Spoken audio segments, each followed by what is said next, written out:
Thank you, Mr Speaker. To the Minister of Housing, was Inland Revenue right that additional taxes on rental housing, quote, will put upward pressure on rents and may reduce the supply of new housing developments in the longer term, end quote? And how much have average rents increased since the government's interest deductibility changes were introduced?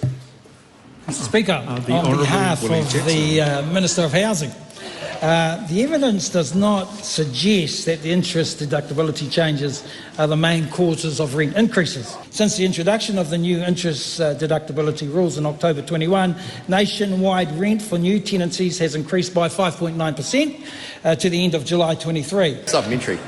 How does she square those comments with the research conducted by the Ministry of Housing and Urban Development, which actually asks landlords why they are increasing rents, for which the answer is because of changes to interest deductibility legislation introduced by her government? Mr Speaker, that's not the information we've got from landlords. No, Mr Speaker, the Minister is quoting something that is out of line with what we've received, and we don't agree with those comments. Supplementary. Has she seen the comments of noted tax expert Dr Deborah Russell, who said that removing the ability for landlords to deduct interest costs is, quote, a bad idea and, quote, simply won't work? And does she agree?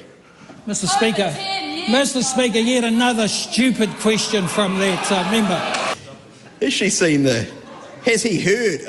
she heard the comments from noted tax expert Dr Deborah Russell that her comments were 10 years ago when she said removing the ability for landlords to deduct interest costs, quote, would be an arbitrary rule designed to achieve a non-tax purpose? And what responsibility does she take for rents being up $175 a week in the last 6 years? These questions are getting stupider and stupider.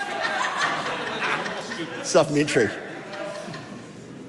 What is incorrect about the remarks of noted tax expert Dr Deborah Russell that removing the ability for landlords to deduct interest costs were an arbitrary rule designed to achieve a non-tax purpose, were a bad idea and simply won't work? What is incorrect about the analysis? The member can't get it through his thick head that the Minister was making those comments in a previous life, 10 years ago. So get it through your thick head that this member here totally supports the government, and we support Minister Russell 100%. Point of order, the Honourable Michael Woodhouse. Mr Speaker, the question of time has nothing to do with the correctness of the answer. He could at least address the question, which was what was incorrect about the quotation. Being old doesn't make it incorrect.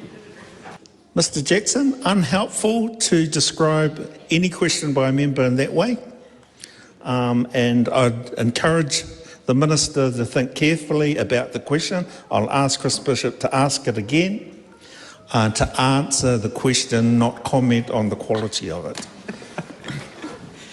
Thank you, Mr Speaker. The question was, paraphrasing slightly, what was incorrect, or what is incorrect about the analysis of noted tax expert Dr Deborah Russell in her long blog post that explains that removing the ability for landlords to deduct interest costs is a bad idea, won't work, and is an arbitrary rule designed to achieve a non-tax purpose? Speaker, in 2013, the Minister now, who was not even a Member of Parliament at the time, was probably correct because it was a different time, it was a different environment. Times change, people change, jobs change, Mr Speaker. Things are so much better for renters under this government.